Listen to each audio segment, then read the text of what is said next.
But he didn't put so much in writing, but rather he empowered some of his followers, especially Rupa Goswami and Sanatana Goswami. He empowered them.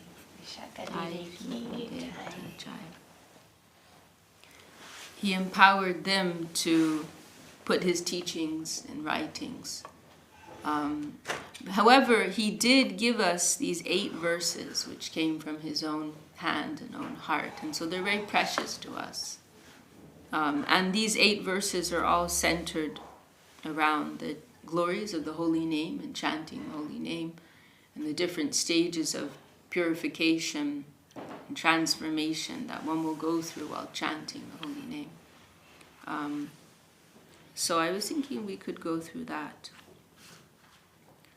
Shikshashtakam, the precepts of Sri Chaitanya Mahaprabhu. And so we're very lucky we have these explanations given by our Guru, Param Guru, Sridhar Maharaj, and they've been recorded in this book. So, and actually you can follow along with the verses, page 200, and those kirtan guides. They're published there, so you can see these verses for yourself. Yeah, Chaito Darpana Marjanam. We can chant that together. Chaito Darpana Marjanam, Bhava Mahadavagni Nirvapanam, Shreya Kairava Chanjika Vitaranam, Vidya Vadu Jivanam, Anandam Buddhi Vardanam, Pratipadam, Purnamrita Svadanam, Sarvatma Snapanam, Padam Vijayate, Shri Krishna Sankirtanam. So this is the first verse.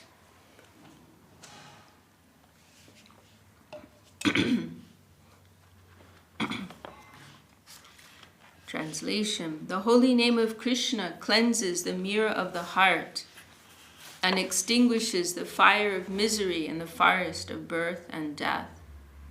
As the evening lotus blooms in the moon's cooling rays, the heart begins to blossom in the nectar of the name.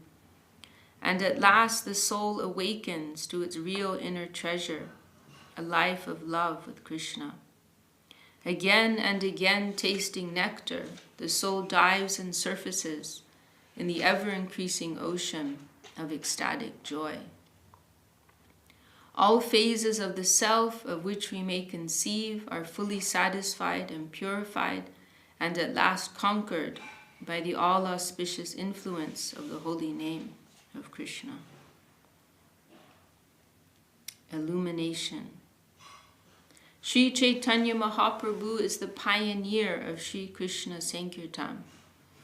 He said, I have come to inaugurate the chanting of the holy name of Krishna, and that name will reach every nook and corner of the universe. What is the meaning of Sankirtan?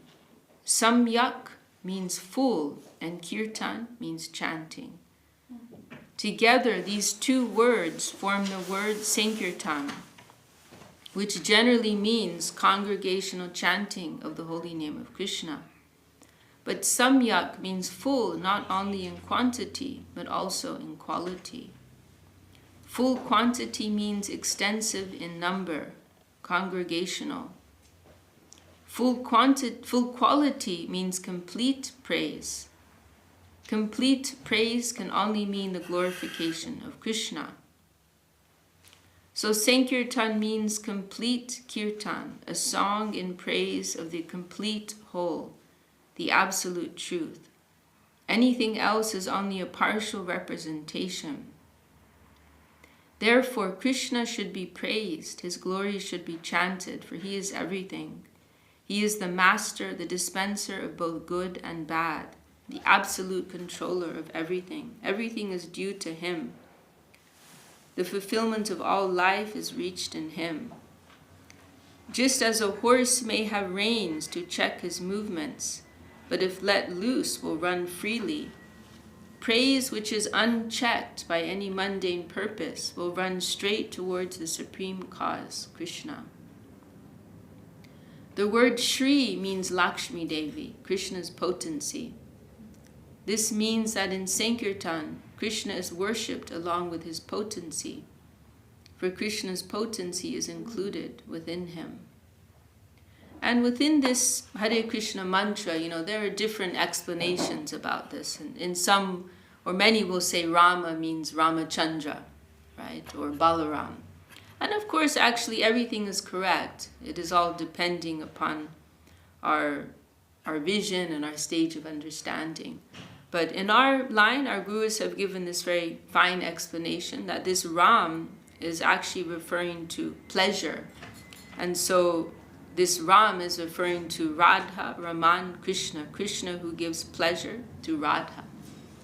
And then this Hare is not Hari, but is actually referring to Radha, Radharani. Because what does Hari mean? Hari is referring to stealing, right? And so Radharani, she has the power to steal Krishna's mind. And so this Hare in the Maha Mantra is actually referring to her. And so this mantra is describing Radha and Krishna. It is addressing Radha, Krishna, and describing their loving relationship also. So this is a unique and very fine explanation given by our gurus. A little hidden also, you could say. Because even Prabhupada, the founder of ISKCON, he didn't give this explanation. No doubt he knew this explanation, but he didn't give it. He kept it as something hidden, right? But our gurus have given that. Sri Chaitanya Mahaprabhu says that Sri Krishna Sankirtan, Jai Shri Sridhar.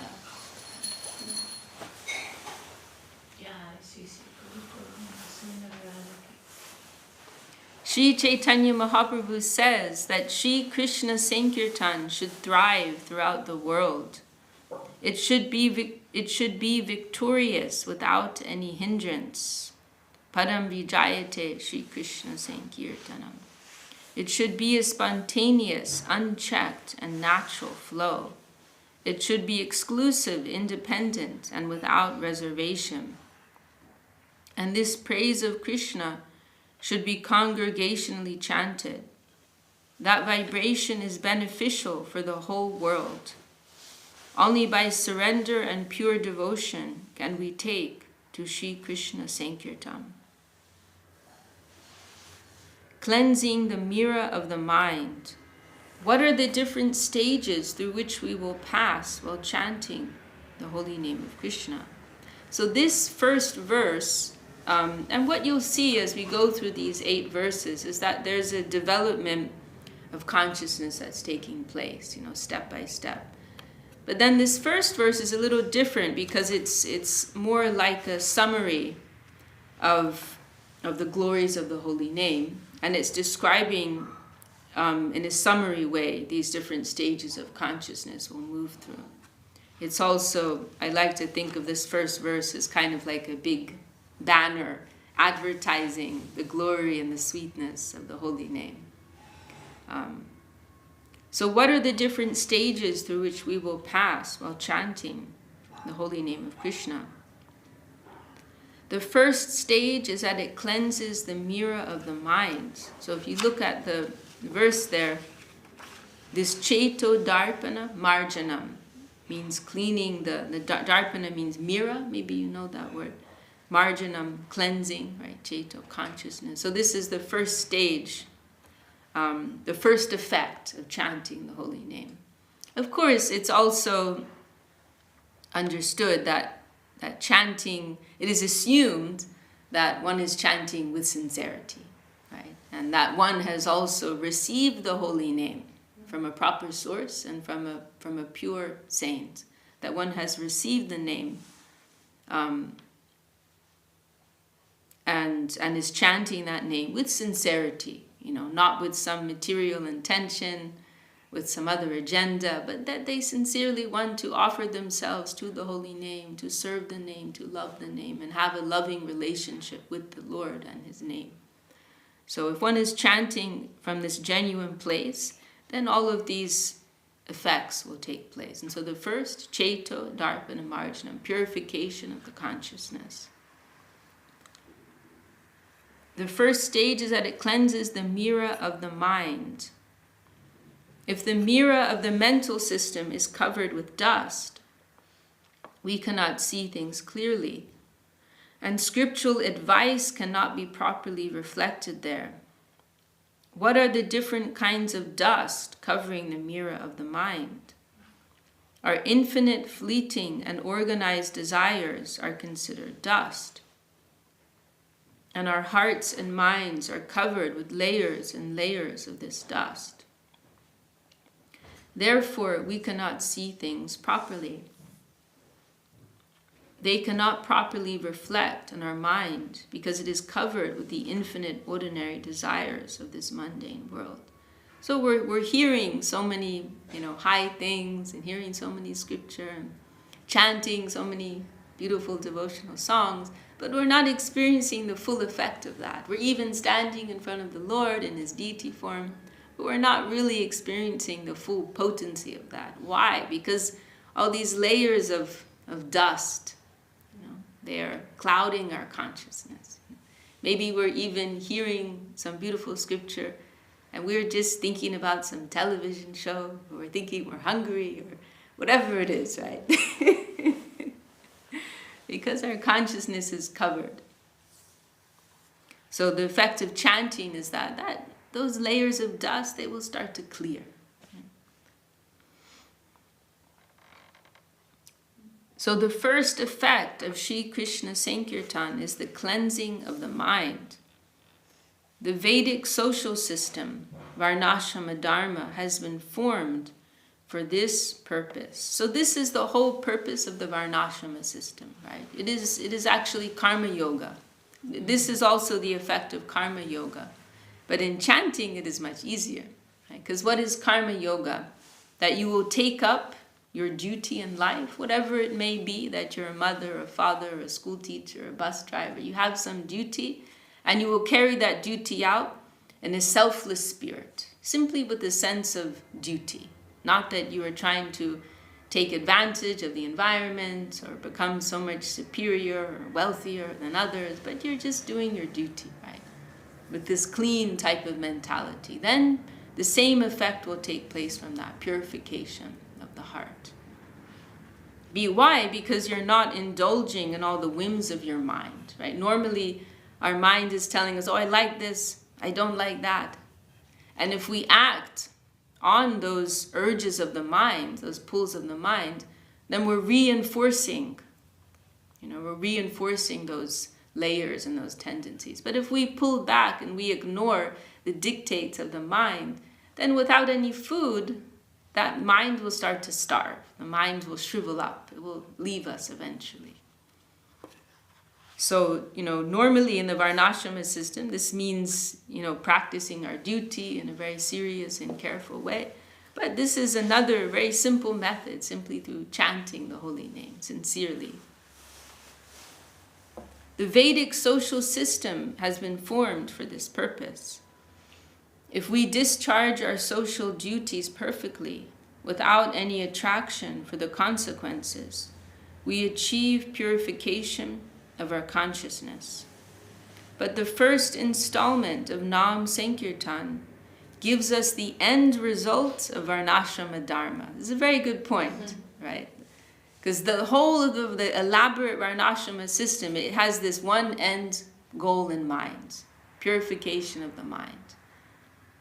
But here, this is simply the first effect of chanting.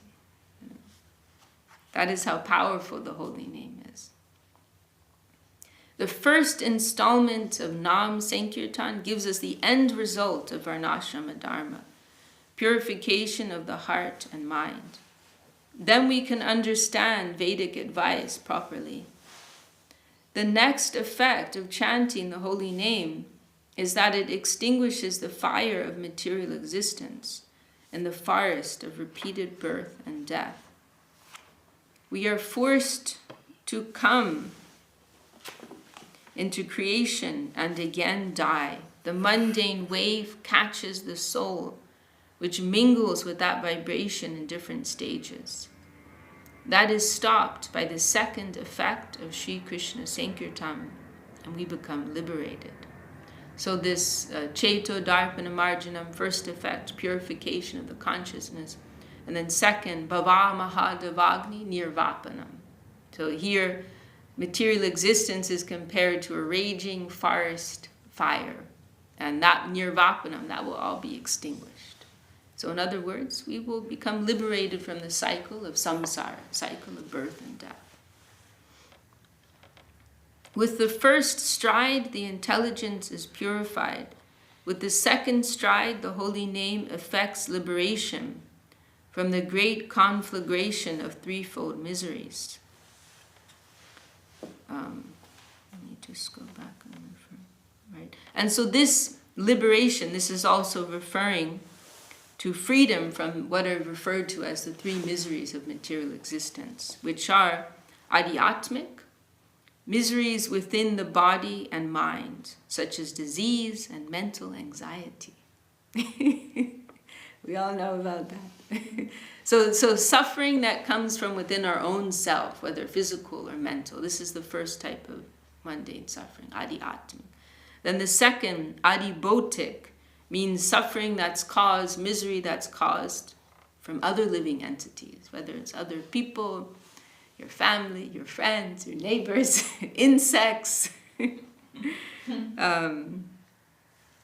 and so many other living beings. Then the third is adidaivik, which means misery that comes from the devas, from the gods, and means, weather, different types of uncomfortable weather, extreme hot, extreme cold, wind, rain, snow, hail, and so on. So suffering that comes from that. Natural catastrophes like famine, flood, earthquake. We have to suffer from these three kinds of miseries which burn in our heart like fire.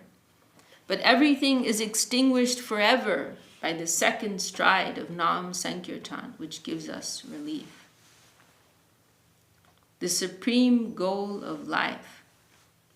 The next stage is Shreya Kairava Chandrika Vitaranam. So you can see that in the verse, that's on the second line. And this is very beautiful expression. And what it means is that the lotus of the heart will begin to blossom in the moonlight rays of the holy name. That is what it is saying. This Kairava is a type of lotus that blooms under the moonlight. Generally we think of flowers blooming in the sunlight, but some bloom in the moonlight. So this Kairava is a type of lotus like that. And the holy name is compared to the cooling rays of the moon, which are causing that flower of our heart to blossom and awaken in a higher plane of consciousness.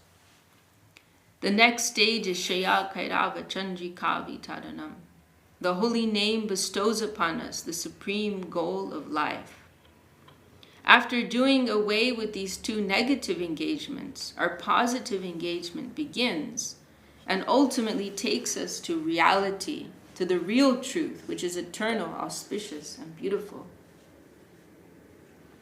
So, one thing to consider here is generally religious conceptions in the world, they're taking us, like the height of their attainment is these two first stages of the holy name, right?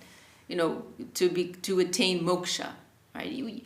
Our friend Roman, he's very insightful. On the first program here, he got everything, and he's saying, yeah, I'm understanding that even to aspire for moksha, that's not a good thing. It's like, wow, he gets it. We just had a 15-minute reading, and we had some kirtan, and this is the first time I didn't think they're really, I don't know how much they're following, but at the end, that was his conclusion. I was like, wow. You get it. This is revolutionary, actually. You won't find this type of idea in many places. But this is the message of Lord Chaitanya Mahaprabhu, the conclusion of the Vedas. Right? And as we discussed the other day, it is about unconditional love, right? That's what it really is. So generally, religious conceptions are taking us to this point, to be liberated from this world, or there's some vague idea of a heaven, but not much information, right? But here, in what is given by Sri Chaitanya Mahaprabhu and the scriptures, these are simply the first, this is just the beginning, right? And then there's so much information, what happens next? Because that's what we don't hear generally, what happens next. But here, it's all about what happens next. And the first clearing is like hardly even necessary to mention, right? So this is mentioned as the first effect of the holy name, that you'll be purified and you'll be liberated. That's just the very beginning. And then there are so many other stages that are built upon that, right? So that's what we'll hear about now. So the chanting of the holy name takes us to that auspiciousness which is above this world of difficulty. And in a general way, we achieve the supreme goal, the highest auspiciousness, the greatest good from chanting the holy name of Krishna. If we analyze this scrutinizingly, we find that in this stage, the holy name takes us to an intimate personal relationship with Krishna, which includes neutrality, servitude, friendship, and filial affection. So these are 5 rasas, or 5 relationships with the Lord that are described as Shanta means a peaceful, passive relationship. Dasya, active, serving relationship. Sakya, friendly, more intimate relationship. Vatsalya is referring to the parental relationship with Krishna, like Maharaj Nanda, Jashoda, his parents. Shreya covers the grace of Nityananda Prabhu, for it is by his grace that we may be allowed to worship Radha and Krishna in Vrindavan. So this line, Shreya Kairava Chandrika Vitaranam, saying the lotus of the heart will blossom, what it means is that we will awaken, moving away from the spirit of exploitation, and also renunciation, moving away from the spirit of renunciation, the aspiration for moksha. So moving away from these 2 things, then we will begin to awaken within the plane of dedication. And we will find a place in the service of Krishna, in the land of dedication. The next stage is Vidyavadu Jivanam. The holy name prepares us for the wholesale surrender to Krishna that is found in conjugal love, Madhura Rasa, where the devotees surrender themselves infinitely at the disposal of Krishna. The next stage is Anandam Buddhi Vardhanam. When we come to the proper level while chanting the name of Krishna, we find the transcendental ocean that is above all sorts of experience. The name comes to assert himself over us according to the degree of our surrender. So this is a very interesting line. The name comes to assert himself over us according to the degree of our surrender. Because we tend to think of it as like we are chanting, that actually we are the subject and chanting is the object, right? And chanting is something that we produce with our senses. But actually, in the proper understanding, in the proper approach, it's just the opposite, right? That actually we, in the highest conception, we are being chanted, right? Not that I am chanting his name, but his name will chant us, right? Because that holy name is super subjective to ourselves. And so ultimately, it's not that we are approaching the name, but the name is approaching us. The name is coming to us and revealing himself within the plane of our perception. Right? This is the real chanting. And so Srila Sridhar Maharaj is saying here, as much as we can surrender to that name, so much the holy name will come over us, right? And so much the holy name will truly approach us and capture our heart and touch us. There's a beautiful poetry by one of our gurus, Bhakti Vinod, and he describes how ultimately the name will dance on our tongue and cause us to chant. That pure name will come and dance on our tongue. That is the real relationship with the name. When our surrender is complete, we feel a new type of ecstatic joy. We experience an infinite ocean of joy, which is not static, but always dynamic. There we find new life and a new type of blissfulness. It never becomes stale or static, but at every moment gives us a taste of the infinite ocean of ecstasy. Complete self-purification. The last effect is that our entire existence is purified. This kind of enjoyment does not pollute, it purifies. Enjoyment means exploitation. Mundane enjoyment creates a reaction, and pollution attacks the enjoyer. But here, because Krishna is the aggressor, the result is purification. So in this world, enjoyment has a negative result, right? This is what karma is. Karma means that we're borrowing something from the environment for ourselves at the expense of others. So there must be some reaction. We have to pay a price for that, right? If we are taking something for ourselves, it means someone else doesn't have it, right? If we're taking more money for ourselves, someone else doesn't have it, right?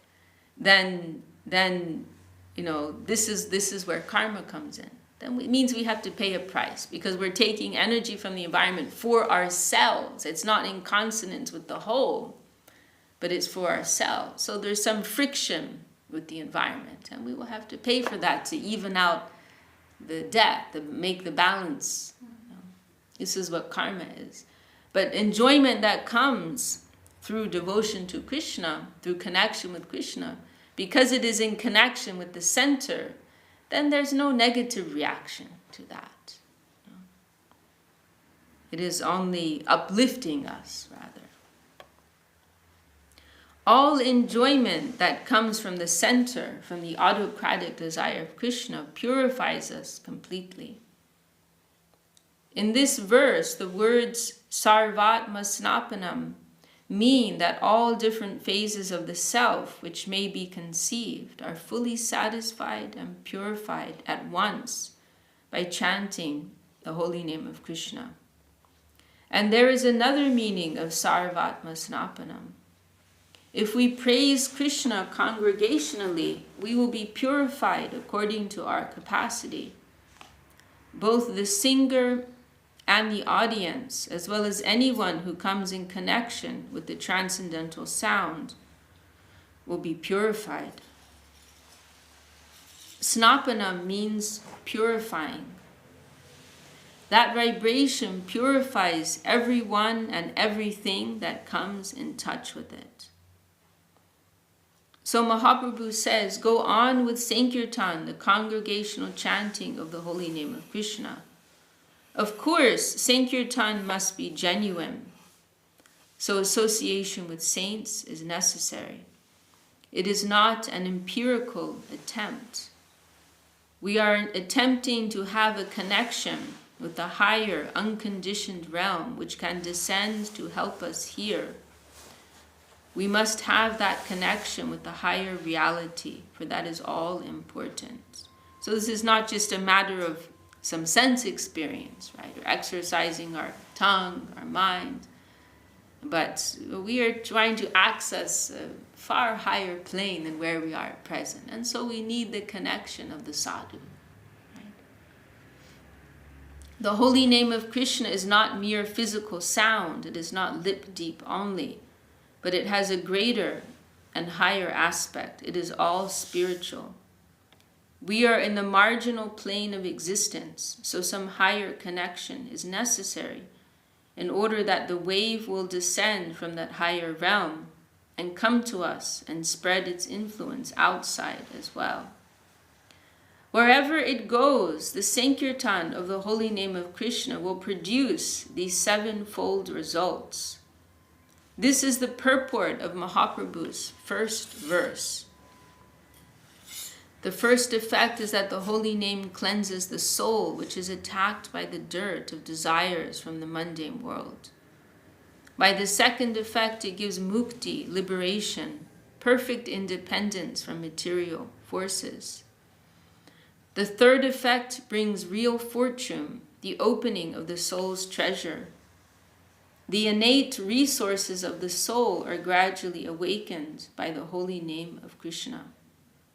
Here, Sri Chaitanya Mahaprabhu includes the other forms of relationship with the personal absolute. In describing, you're welcome to sit in the chair if you like. You're comfortable. I'm not really used to sitting down. No, it's fine. In describing the next step, he takes the mood of conjugal devotion, where one is absolutely disposed for Krishna's enjoyment.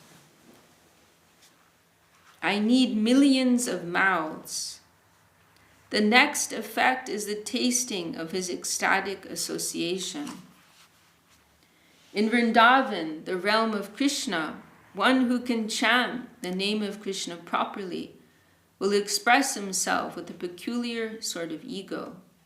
Now this is a very beautiful verse from one of our teachers, Rupa Goswami, describing the sweetness of the name of Krishna. Tunde tandavini ratim vitanute tundavali labdaye, Karna kroda kadambini gatayate, Karnar bude vyaspriham, Cheta prangana sangini vijayate, Sarvanjiyanam kritim, No jane janita kiyadbir, Amritai krishneti varnadvai. When the holy name of Krishna appears on the lips of a devotee, it begins madly dancing. Then the name takes over and handles him, as if the person to whom the lips belong loses all control over his lips. And the devotee says, with one mouth, how much can I gather the ecstasy of the holy name? I need millions of mouths to taste its unlimited sweetness. I'll never feel any satisfaction by chanting with only one mouth. When the sound Krishna enters the ear, he feels that transcendental sound awaken in his heart. What are 2 ears, he thinks? This is the greatest injustice of the Creator. I need millions of ears. Then, if I could hear the sweet name of Krishna, my heart might be a little satisfied. So this is the real reaction. Like someone who's actually touching the name, this is how they will feel. Right? And so that's how we can measure within ourselves. Right? We're chanting and thinking of a million other things. Right? We're not really touching the name. But if one is really touching the name, they will feel like this. And it just, not only is it that I'm relishing with my full consciousness and senses, but that's not enough. I need millions more. Whereas we can barely concentrate with the one mouth, one ear, one set of ears, and one mind that we have. Right? This is the greatest injustice of the Creator. I need millions of ears. Then if I hear the sweet name of Krishna, my heart might be a little satisfied. I want millions and millions of ears to hear the sweet name of Krishna. This is the temperament of a devotee when his attention is drawn towards the holy name. Then he faints, he loses himself, merging in an ocean of ecstasy and joy.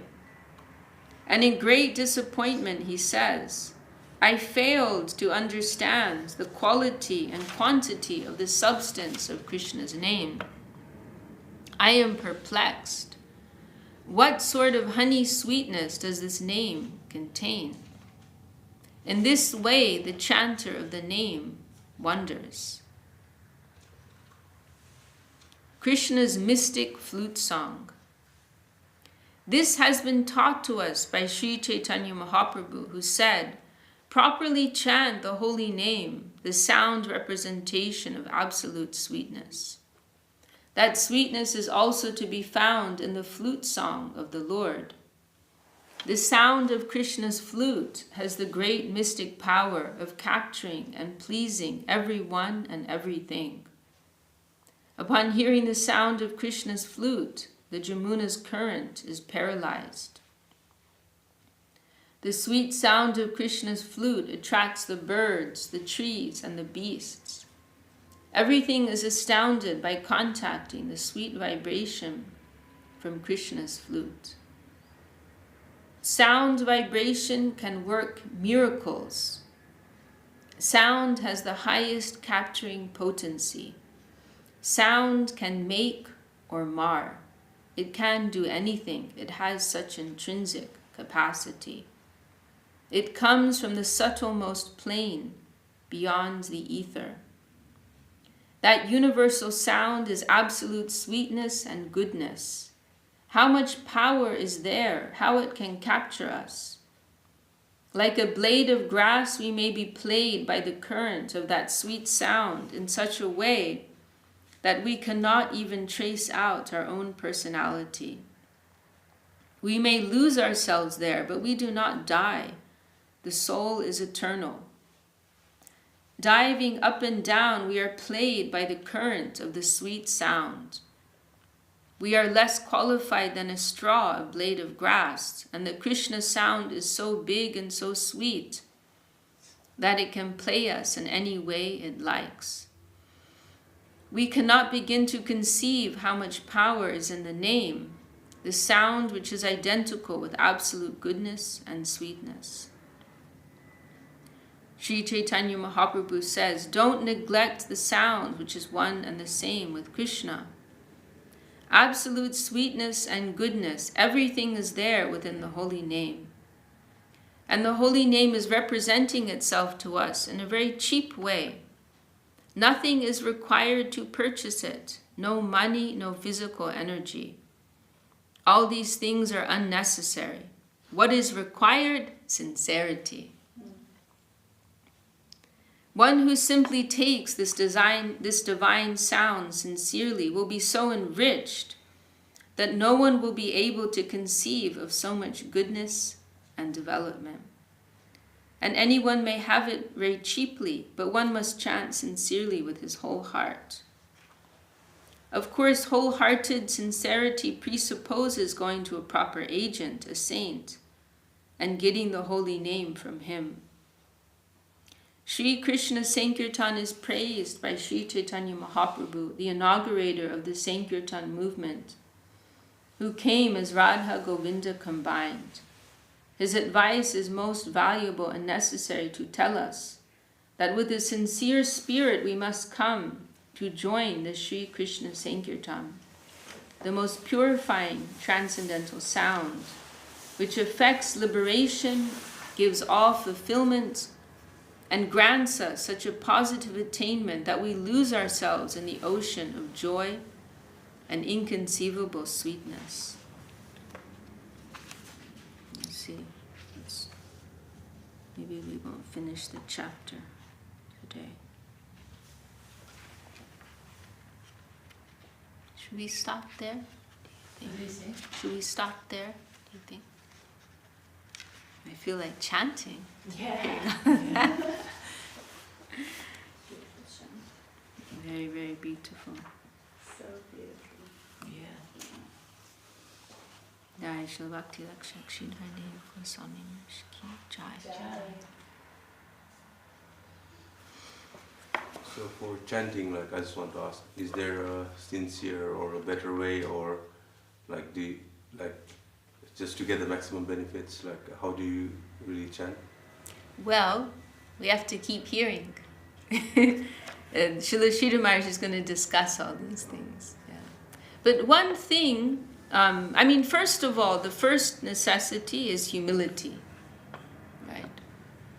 And the third verse of these 8 verses is discussing precisely the qualities of the heart that are required for genuine chanting. And those are humility, tolerance, and respect.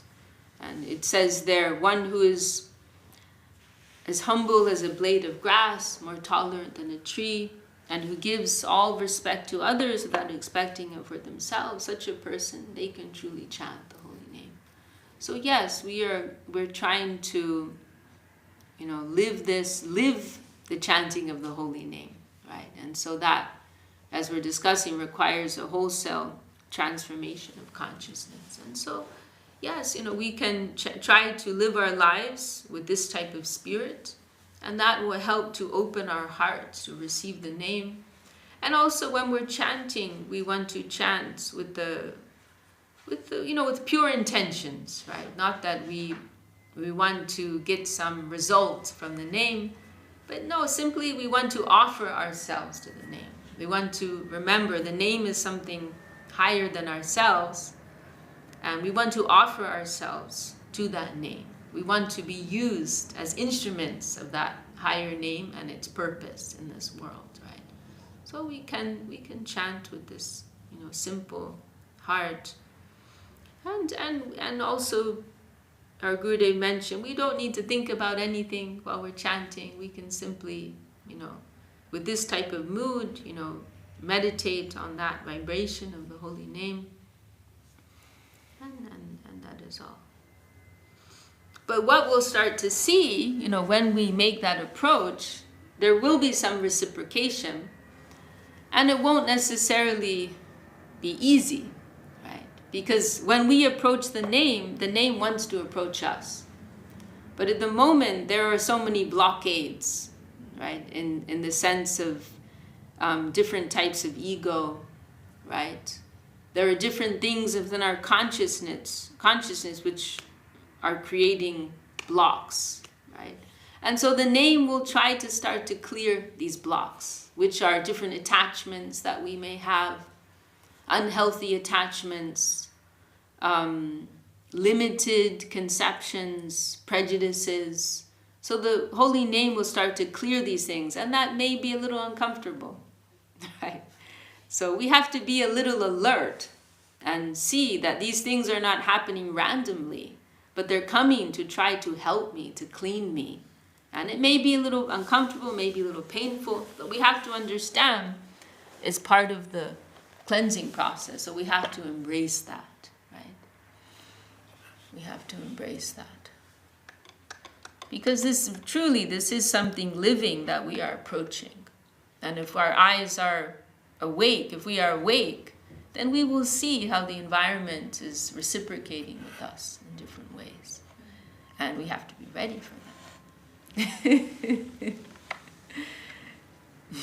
So you've been warned.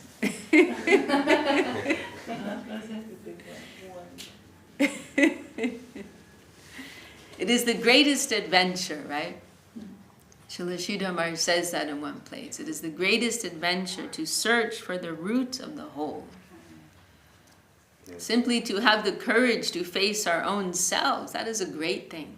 So what to speak of approaching the very center of the whole of existence. It is not a light matter. So we have to be ready.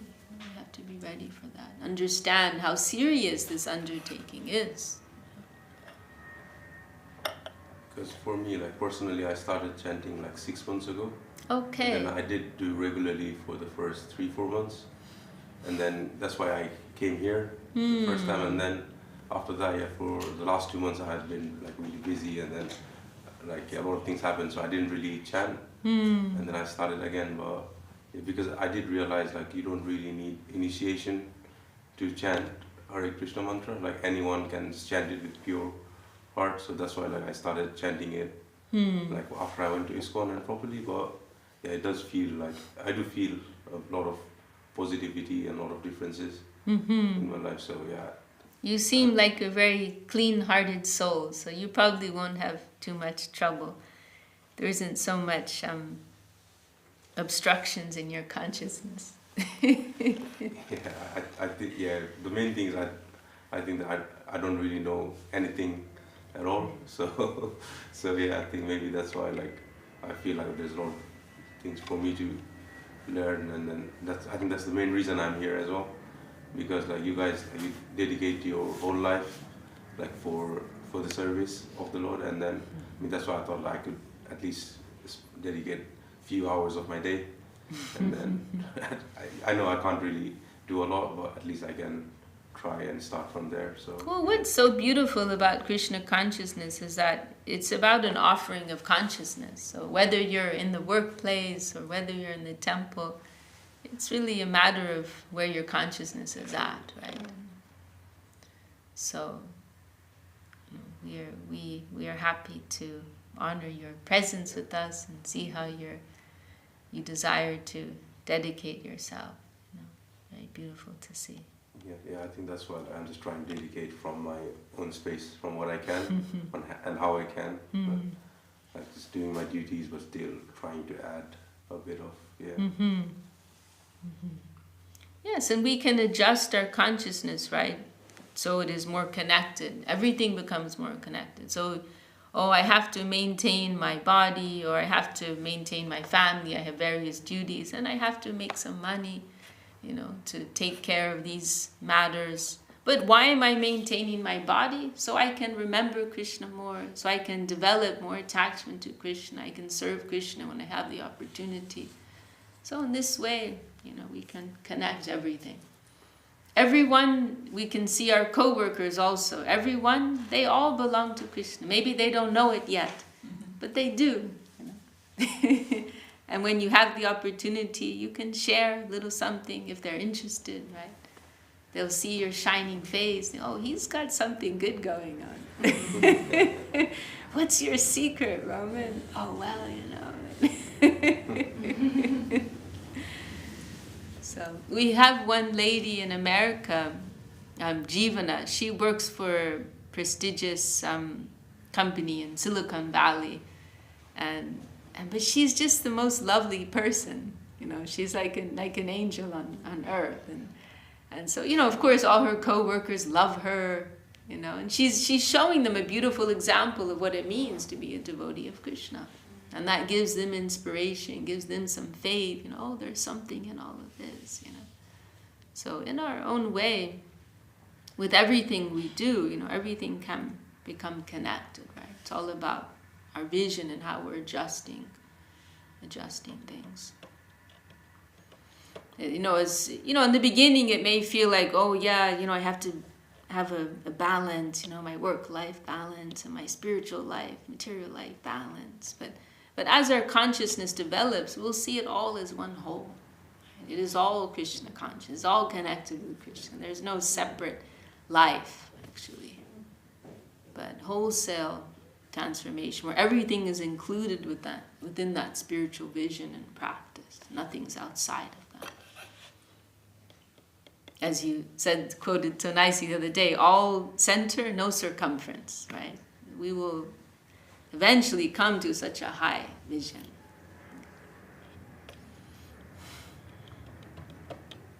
All right. So we'll sing page 60. Oh, I have a request on page 200. Oh yeah, we should sing that song. Very good idea. Very good. Yeah, very good idea. So we'll sing that song that's underneath that verse. It's elaborating upon that verse.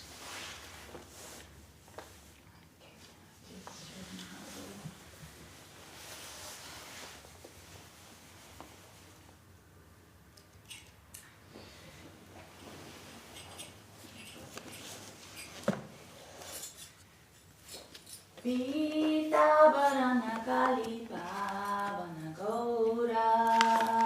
Pita Varana Kali Pavana Gaura. Pita Varana Kali Pavana Pita Varana Kali Pavana Gaura. Gaura. Chana Bhavani Bhora. Chana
Saparikar Shri Guru Gauranga Sundar Radha Giridhari Ju ki Jai, Shri Guru Deva ki Jai, Vaishnava Vrinda ki Jai, Shri Harinam Sankirtan ki Jai, Jai Gaur Premanand.